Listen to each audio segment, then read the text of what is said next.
मुस्तफ़ा क्यों बदल गया, शर्जीना क्यों नहीं बदल रही। अस्सलाम वालेकुम, कैसे हैं आप लोग। मंडे और ट्यूसडे के बाद आपको पता है कि क्या चीज़ बहुत ज़्यादा मोटिवेट करती है? जी, कभी मैं कभी तुम। सो विद अनदर रिव्यू मैं बहुत ही ज़्यादा जो है ना एक्साइटेड हूँ, क्योंकि लास्ट जो रिव्यू है उस पर आपके बहुत अच्छे सारे कमेंट्स और रिस्पॉन्स आया। और सिंस मैं बहुत रेगुलर रिव्यूज़ नहीं करती, लेकिन इस ड्रामे के अंदर इतने हम लोग इन्वेस्टेड हैं कि there was no way back. तो स्टार्ट करते हैं अगेन।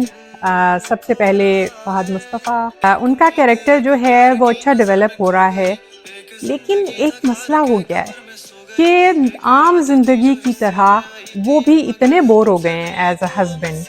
और जैसे ही उनकी प्यारी सी बेगम जो हैं वो उनको कंफर्म हो गया है कि वो अब उनके पास ही होंगी और ये कि वो उनकी मोहब्बत में मुकम्मल गिरफ्तार हैं, तो I don't know why Mustafa ने ये इतने रंग क्यों बदल लिए हैं।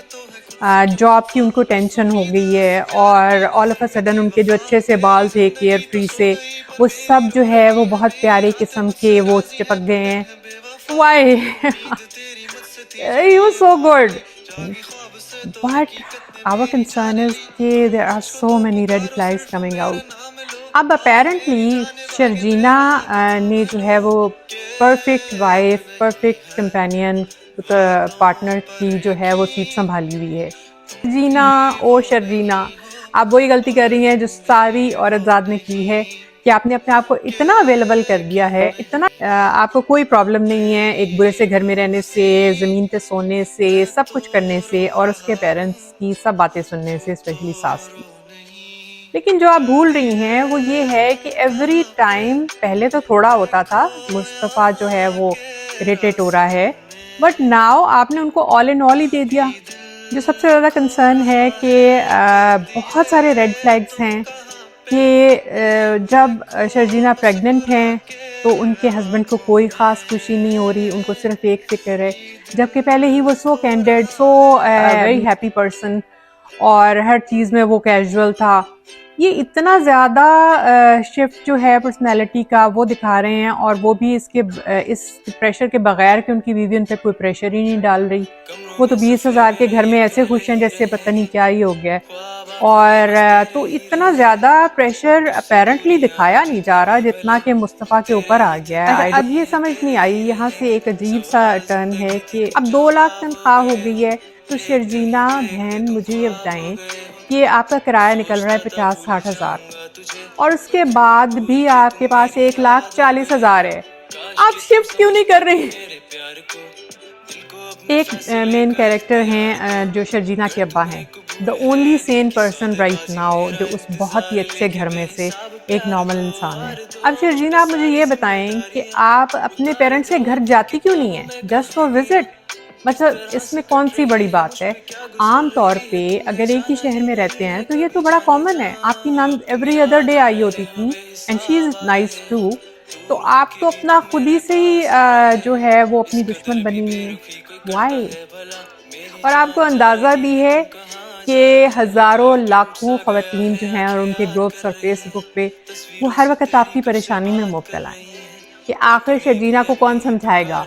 अब हम सब शर्जीना हैं, हम सब एक एक शर्जीना हैं, और इस शर्जीना को बताना चाहते हैं कि she is wrong, she should put pressure on the husband. You are pregnant, आपकी इमोशनल नीड्स हैं। आई डोंट नो कि ये सती सावित्री बन के आप क्या करना चाह रही हैं। फरहत इश्तियाक जो राइटर हैं, प्लीज़ प्लीज़ प्लीज़ इसको पाकीज़ा और ये जो ख़वातीन डाइजेस्ट होते थे उस तरह की सती सावित्री मत बना दें कि उनके सब्र बर्दाश्त और सब्र के मुजाहिरे में जो है वो पिया का दिल मोह लिया। जी नहीं, बिल्कुल भी नहीं। उन्होंने पिया को इतना ज़्यादा ईजी कर दिया है कि अब वो आते जाते बेकार में ही जो है वो मूड शो कर रहे हैं। भाई क्यों? She is pregnant, not you, but सारे टेंट्रम्स तो आप शो कर रहे हैं, और सारा तो संभालती आपको वो हैं, आपके टेंट्रम्स को, आपके बैड मूड्स को। Why? That's like a real life and we don't like real life. अब आते हैं जावेद शेख साहब के कैरेक्टर की तरफ, और ऑनेस्टली लास्ट टाइम से अब तक he has played the best of the best middle class अब्बा, जो कि रिटायर हो चुके हैं और उन्होंने गिव अप ही कर दिया है अपनी बेगम के और बेटे के साथ। But he has that self respect जो उनको नहीं करने दे रही, तो वो उसका बहुत अच्छा पोर्ट्रे कर रहे हैं उसको। अब आते हैं अम्मी जी के कैरेक्टर की तरफ।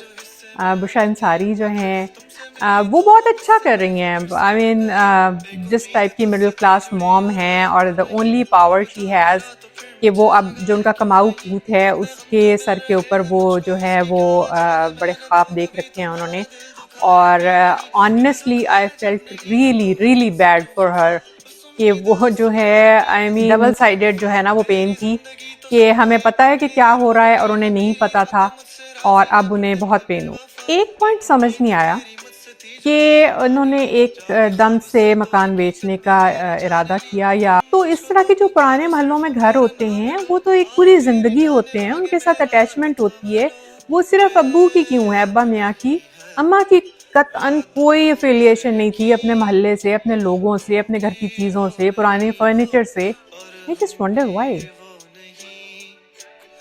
और उसके बाद दिखाया जा रहा है कि ऑल ऑफ अ सडन जिस दिन उनके मकान उनका बिकता है, उस दिन वो जो है ना सिर्फ एक गाड़ी में, ऑडी में बैठ के वो बड़े सारे बंगले में पहुंच गए हैं। तो सामान कहाँ गया, ये जो होते हैं क्या होते हैं, क्लोजिंग कहाँ गई और बयाना और उसके दरमियान क्या बना, ये समझ नहीं आई। और अब आते हैं हार्ट थ्रोब ऑफ द प्ले, दी अदील भाई। He is so handsome, he is so good for the character, और वो इतना अच्छा कर रहे हैं कि लास्ट टाइम मैं उनको नहीं डिस्कस कर सकी, बट इतना वो अच्छा कर रहे हैं। The way he is dressing up, उनका जो सारा नखरा है और वो जिस चीज़ पर नखरा कर रहे हैं वो बहुत ही अच्छा पोर्ट्रेट किया हुआ है। और उसके साथ जो उनकी कनिंग नेचर है वो उनकी बड़ी कैंडिड किस्म की प्यारी सी स्माइल के पीछे छुप भी रही है। और चूंकि so he is doing such a wonderful job. यहाँ डायरेक्टर को शाबाश ना देना जो है वो बड़ी कंजूसी होगी। जो उन्होंने कैरेक्टरिस्टिक्स जो सारे चूज़ किए वो बहुत परफेक्ट, उसके अकॉर्डिंगली एक्टर्स देखे, और जो लोकेशंस हैं वो इतनी परफेक्ट हैं कि वो मिडिल क्लास का एक घर है ब्राउन वाले फर्नीचर का, जो कि काफ़ी शैबी शीक टाइप है। और जब वो जो पेरेंट्स हैं वो इसके घर में आते हैं तो दैट इज़ समथिंग वाओ कि हाँ ठीक है, अदील साहब ने अपनी कीमत खूब सारी लगवाई है। तो ये दीज आर द पॉइंट्स जो हम इस साइड पे देखने वाली जो ऑडियंस हैं वो बड़े कीनली देख रहे हैं और अप्रिशिएट कर रहे हैं। So well done. ये जो उनका कैरेक्टर और उसकी मल्टी लेयर्स हैं, वो उनको पता है कि किसके साथ क्या बात करनी है, डीलिंग कैसे करनी है, लड़की कैसे फंसानी है। तो लेकिन वही बात है ना कि जो है एक ना एक दिन गरूर का सर नीचा, वैसे तो ड्रामों में ही होता है लेकिन चलें।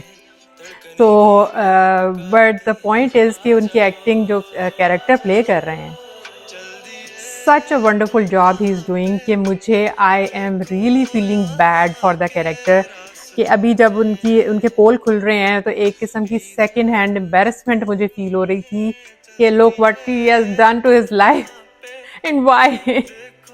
और सबसे ज़रूरी रुबाब, शी इज़ वंडरफुल। जिस तरह से रुबाब ने जो नेगेटिव प्ले किया है और कर रही हैं, और जो उनके एक्सप्रेशंस हैं, ओ माय गॉड, वो बहुत ही रियल हैं। तो उनके लिए बहुत सारी तालियां, रियली रियली बहुत ही ज़बरदस्त किस्म की बिगड़ी हुई अमीरजादी। तो वेरी गुड जॉब डन।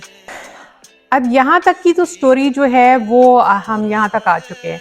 अब मुख्तलिफ़ किस्म की मेरी अजम्पशंस हैं, मैं उसको स्पॉइलर कह दूँ कि बेबी हो जाएगा तो वो बच्चा कर लो तो ठीक हो जाएगा बंदा, या तो वो हो जाएगा, या फिर मेरी रिक्वेस्ट है फ़रत इश्तियाक साहिबा से कि प्लीज़ शर्जीना को सीधा कर दें ताकि वो सीधा करे before it's too late. This episode was so sometimes cringy, और बहुत ही ज़्यादा जो है ना वो इरिटेट भी किया उसने कि मुस्तफ़ा जो है वो क्यों बदल गया और शर्जीना क्यों नहीं बदल रही। तो ये था इस दफ़ा का रिव्यू, बहुत ही लंबा और डिटेल्ड। उम्मीद है कि आपको पसंद आया होगा। मैंने तो बहुत इन्जॉय किया and I am very curious कि नेक्स्ट टाइम क्या होता है। अंटिल नेक्स्ट टाइम देखते रहिए नेक्स्ट रिव्यू तक। अल्लाह हाफिज। मुझसे बेखबर सी हो गई, एक उम्मीद तुझसे थी जुड़ी और आया तू नहीं, ख्वाब था मेरा तो फिर मुझे जगाया क्यों नहीं, इतने गम जो मिल रहे हैं मुझको इसकी क्या वजह।